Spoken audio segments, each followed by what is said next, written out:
We are located in Genomtec's laboratory. My name is Miron Tokarski and I'm a Chief Scientific Officer in Genomtec.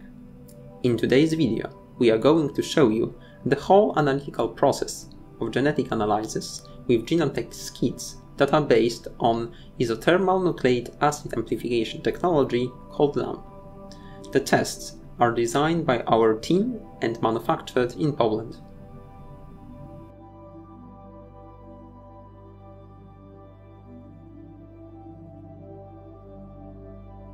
After proper preparation of the laboratory workplace, we can transfer kit packaging from their place of storage.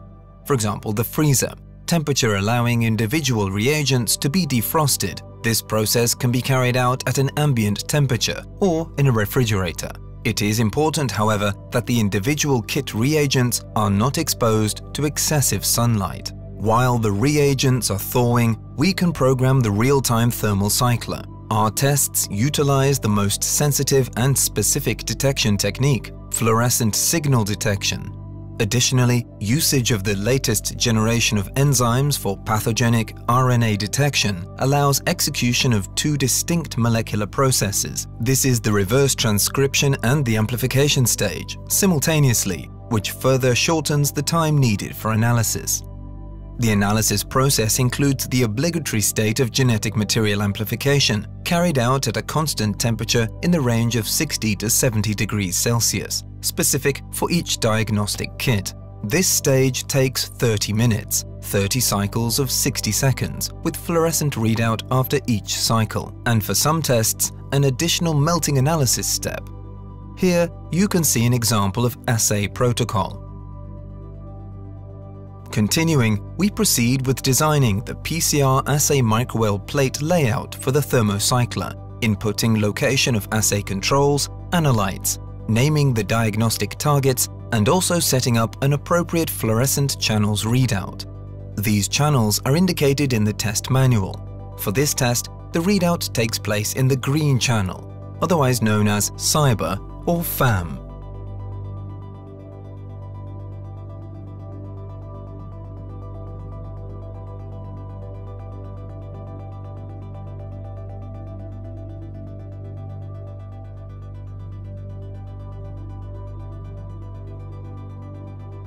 Once the thermocycler is programmed, we can proceed with the amplification reaction preparation. For this purpose, we mix the appropriate volume of the amplification mix with the right primers. In this case, it will be a master mix detecting two SARS-CoV-2 genes, labeled as SARS-2, and a second master mix named inhibition control, detecting a conserved human gene and labeled as IC. Our reagents are stable at ambient temperature. However, we recommend that you cool down the PCR multi-well plate when working with a larger number of samples to prevent degradation of the genetic material.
After preparing the mixtures, apply them onto the appropriate wells of the reaction plate. In the next step, add to predefined wells the samples, the positive control, as well as water to produce non-template control, NTC.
After applying all the samples and controls, seal the plate and spin it down to remove any liquid from the walls of the plate microwells.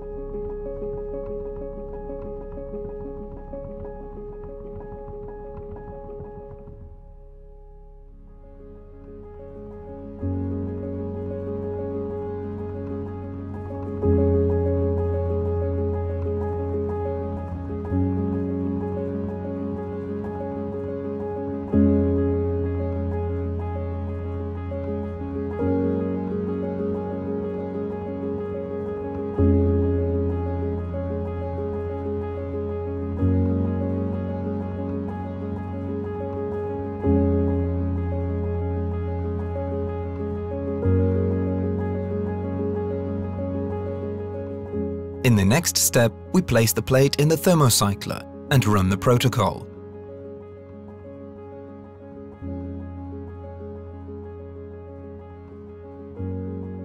For comparison, I would like to show you how much longer the SARS-CoV-2 analysis takes using the RT-PCR method.